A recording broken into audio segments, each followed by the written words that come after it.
Do you hate going to the doctor? It's time-consuming and sometimes awkward. But here's the thing. Most men's health issues have really simple solutions. RexMD makes getting generic and branded Viagra or Cialis easy. Everything's online, even the prescription. No office visits. No talking to a receptionist. Super simple. Viagra can cost around $90 a pill, but RexMD has generic Viagra for just as low as $2 a pill. Just fill out a quick medical questionnaire on their website. A doctor will review your situation. RexMD has helped over 300,000 guys get the help they need quickly and conveniently. Your medication gets shipped right to your door with free 2-day shipping. To save 90% off starter packs of generic Viagra or Cialis, head to rexmd.com/Chael. That's rexmd.com/Chael for up to 90% off plus a free gift. Or just click on the link below. All right, let's talk Perry. Let's talk Luke. Now, when this fight was announced, it was a mismatch. It really was. And Perry had done a really good job, but the buck stops at Luke Rockhold for a couple of reasons. Not just skill, not just experience, size. Perry's not big enough to go with Luke. And then you get a little bit more of the story, which is, well, Perry does weigh 185, and Luke is going to come down to 185. And then you find out there's a rehydration clause the next day. I mean, all of a sudden, the belief that Luke's going to just be too big starts to shift a little bit in the public's mind. And moments before that fight happened, let's call it 15 minutes, very good guess, I go to DraftKings and guess what? Mike Perry was the favorite. That surprised me. That really surprised me. I knew people believed in Perry. Luke Rockhold himself said, Mike Perry is made for this. Mike Perry is a dog, but I have movements, I have strategies. Sure, he's done this and has experience, but there's two sides to that coin. The other side to that coin is I have been able to study him. He's never seen me do this. He hasn't been able to study. You know what? I thought Luke made a great point. And Luke Rockhold in combat, that's a hard night out. And that is just a really, really good fighter. I will share with you, Luke is known on his feet for his kicks. I mean, he can kick anybody while protecting his face. He can kick you 6 or 7 different ways. Luke Rockhold on the ground is as effective and efficient as anyone that's ever gone to the ground. He literally is Khabib-esque, truly. He will pass and he will finish as many fights on the ground as anybody that you want to find. And those are the two things they took away from it.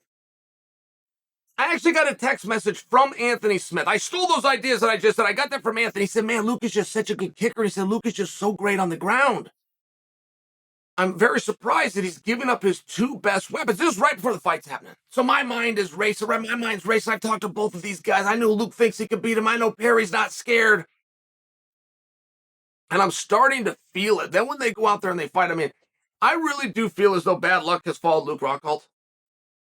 I really feel that way. And I go back just off the top of my head to the spinning kick he took from Vitor. Like, everything was going great, but everything was going great in the career of Luke Rockhold. He was coming up big wins over in Strikeforce. It got folded to the UFC. He beat Jacare, which was an upset, right? This is all off the top of my head, but he runs into Vitor, he runs into the spinning back kick, and it rattled him.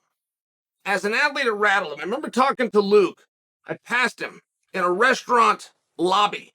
I had never visited him before besides hello, and I passed him in a restaurant lobby after he got back from fighting Vitor. And he just made a comment on it. But I just remember that. And I just knew that rattled him. And he picks himself up. He comes all the way back. Comes all the way back to world championship. But if you go back and you watch this fight with, let's say, Yoel Romero, he's winning the fight until he's not. Or you go look at him going up to 205 pounds. Just to remind you, when he went up to 205 pounds, he was likely a win away from going into a world title fight. Luke Rockhold and Chris Weidman were on a race to see who could be the #1 contender and stand opposite Jon Jones faster. That's what happened. It's a very exciting thing. We moved 2 world champions into this new weight class. I just share with you, we put him in there in a pretty favorable match with a guy from Poland named Jan Blachowicz. Well, it turns out, we didn't know it at the time, but it turns out that was the best light heavyweight in the world. And when I talk about the luck of Luke Rockhold, like there's just been things that have happened. Then he draws into a main event, Mike Perry, sold out arena, Conor McGregor sitting on the crowd, pay-per-view records for that industry. And he's fighting a damn good fight. He gets hit. Luke, okay, you guys get the fight, right? Perry beat him, and so many people say that Perry's made for this, and Perry's a dog, but Luke did an interview when this was done, and nobody really knew what had happened to Luke. Luke got Big Dan Mergliata, the referee's attention. This is on TV. This is what you can see. Luke pulls his lip down. And then he gives a look like, I'm screwed. And Big Dan doesn't waste any time, calls the fight off. So it instantly gets out. Luke lost a tooth. And I know that would suck. But in the world of being a fist fighter, as a former world champion and future Hall of Famer, for him to stop because he lost a tooth was a surprise.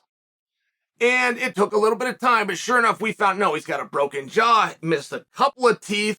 Now, his top teeth, right, this is a beautiful man, by the way. This is a very handsome, his top teeth, one's broken, another one's loose. I mean, it was like 6 teeth in all, but it was also a broken jaw. And I just offer that to you in case it went off air and you didn't know that. Some of that information I gave you came from the internet, just in case you didn't see that. Luke puts out a statement the next day. All bloody, his teeth all messed up. He cursed Mike Perry for being so damn tough. He said he was not done, he wasn't retiring, but some gloves would be nice. And it was just great. It was great.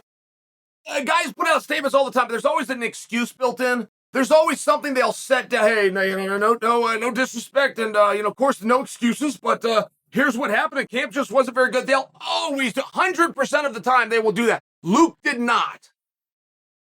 Luke's excuse for losing was that his opponent was so tough. It was great. It really was a great way to end that. And the irony with Luke Rockhold, coming off the loss, Paulo Costa, and coming off this main event loss to Mike Perry, I don't think he's been in demand anymore. The demand for Luke Rockhold is more than ever. It's being reported that Luke got his biggest check for doing this fight. And I have to tell you, I don't think that's because that sport pays more or something along those lines. I think Luke was worth more. I loved what Luke did with Paulo Costa. I loved that heart and that grit. I loved that post-fight interview. I loved that he left it and he was chasing down Jake Paul and he ends up with Perry. And I just loved the whole thing. I felt like he was in high demand. He says he's not done. He says he's coming back. Whenever that time is and whatever that sport is, I'll be there.